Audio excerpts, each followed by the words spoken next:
Tsara kosa ny mampafantatra antsika mpanaraka ny fahitalavitra ma-TV fa ho vahiny ao anatin'ny fandaharana resabe ho amin'ny Rampitso Azoma ny filohan'ny Eglizia Episkopale Malagasy sy ny filohan'ny FLM eto Madagasikara mazava ho azy zany fa ireo londohany ao anatin'ny FFKM no vahiny ny fandaharana resabe izany makasika an'iny manoloana ny raharaha politika eto Madagasikara kosa nitondra fanazavana Andriamatoa Petra Kotiniaina filohan'ny Antokotambatra no sady filohan'ny vondrona APRN ihany koa ho azy ny fifampiresahana sy ny fampitoviana tandindokanga no tokony apetraka raha tiana marina ny ampandroso an'ity Madagasikara ity raha antsika ny fanady aty.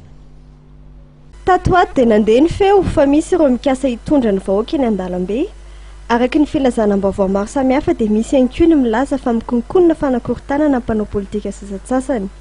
Noho izany dia nanambara Andriamatoa Petra Kotiniaina filohan'ny Antokotambatra no filohan'ny vondrona APRN fa noho ny fahantrany vahoaka no mahatonga ny vidiana an-dalambe saingy ny teteza mitany fanesy dia tsy nahafahana nametraka vahaolana ho an'ny fampandrosoana.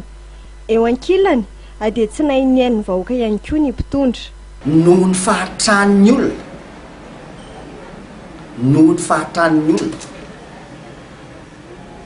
izay no nibaky ny olona nidiny an-dalambe tamin'ny teteza mitany fanidina noho ny fahatrany. Fa faharoa koa noho ny tsy fihenoan'ny mpitondra nitondra tamin'izay noho ny hoe matikegna maso ny mpitondra ka tsy sahy manao fanitsihana, tsy sahy manao fanovana satria mijery ny olona mahita ny olona ro zavatra anakoroa reo zany. Zao izy zao nefa ny zavanisy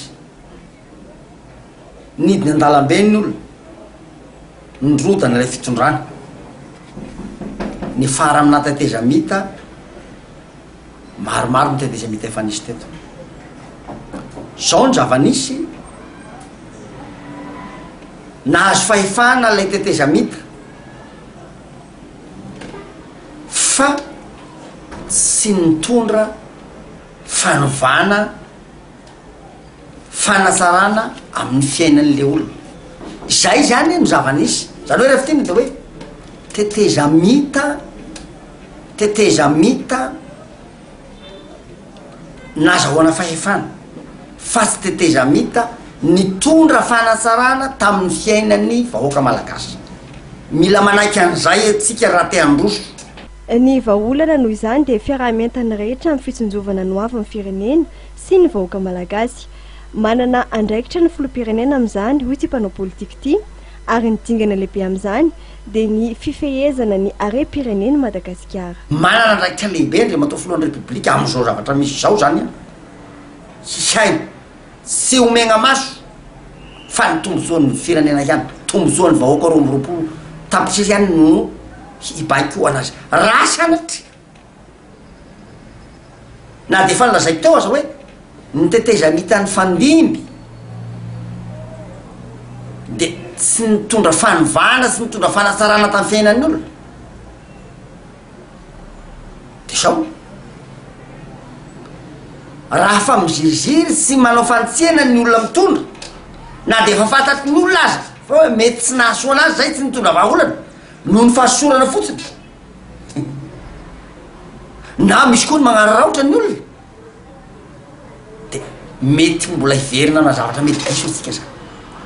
Ny fihaonana izay tanterahan'ny FFKM kosa no heveran'Andriamatoa Petra Kotiniaina fa sehatra iray ahafahana miroso amin'izay fampiresahana izay.